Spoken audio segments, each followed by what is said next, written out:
Pemirsa masih di IDX Session Closing dan selanjutnya kami akan mengajak Anda untuk menyimak topik pilihan yang berhasil dihimpun oleh tim redaksi kami.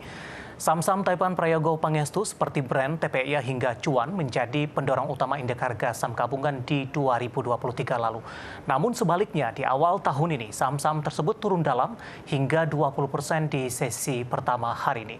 Apakah ini hanya aksi ambil untung semata pasca penguatan signifikan di tahun lalu ataukah imbas dari substansi saham Cuan yang tak kunjung dibuka kembali?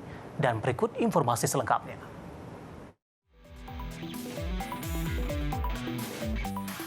Saham-saham Taipan Prayogo Pangestu seperti Brand, TPIA hingga Cuan menjadi pendorong utama IHSG pada 2023. Saham Brand yang belum lama melantai di bursa bahkan berhasil memimpin penguatan indeks dengan kenaikan 858% dan kapitalisasi pasar mencapai 1.000 triliun rupiah. Brand pun menyumbang 259 poin terhadap IHSG. Tak sampai di situ, Prayogo Pangestu pada Desember lalu menjadi orang terkaya Indonesia dengan total harta diperkirakan sekitar 495 triliun rupiah. Salah satu sumber kekayaan Prayogo adalah saham PT Barito Renewables Energy Tbk atau Brand.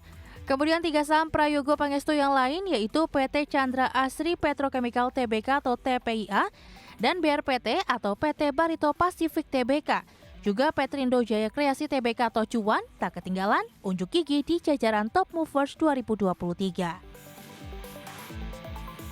Setelah pada akhir 2023 saham-saham Prayogo berterbangan, memasuki tahun 2024, keempat emiten Prayogo Pangestu terpantau dilanda aksi ambil untung. Seperti data penutupan sesi pertama hari ini diantaranya Chandra Asri Petrochemical atau TPIA dengan harga saham terakhir 4.220, perubahan hari ini minus 20%.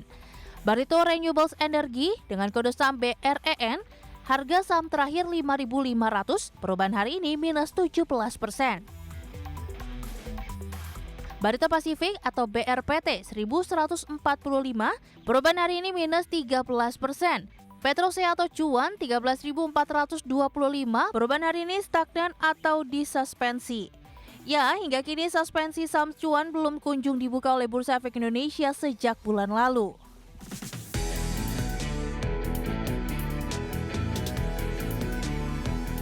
Bursa Efek Indonesia pun menyampaikan bahwa pihaknya melakukan pemeriksaan terhadap saham Cuan setelah sahamnya beberapa kali terkena suspensi akibat aktivitas perdagangan yang tidak wajar. Kinerja saham Cuan telah naik 6.150% sejak mulai tercatat pada papan perdagangan bursa di tanggal 8 Maret hingga 18 Desember 2023. Cuan pun telah disuspensi selama kelima kali dalam 5 bulan terakhir. Saham tersebut nyaris selalu masuk dalam radar pengawasan Bursa Efek Indonesia. Hal ini juga kembali mendapat komentar Direktur Pengawasan Transaksi dan Kepatuhan Bursa Efek Indonesia, Christian Manulang di Jakarta, Senin 8 Januari 2024.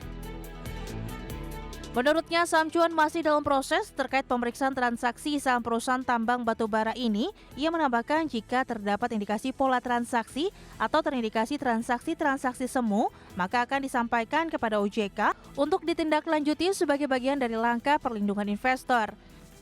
Adapun pelemahan sebagian besar saham milik Prayogo Pangestu ini juga dinilai seiring indeks harga saham gabungan di awal tahun yang mencapai all-time high atau tertinggi sepanjang sejarah di level 7.323 Selasa 2 Januari lalu.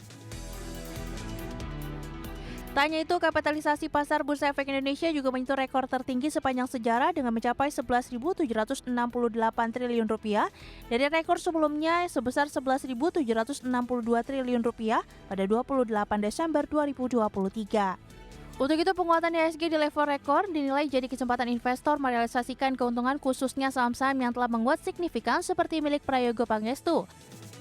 Lantas, apakah artinya saat ini para investor besar mulai meninggalkan saham Taipan Prayogo? Ataukah pelemahan ini hanya sementara untuk mendapatkan peluang harga diskon? Berbagi sumber, IDX Channel.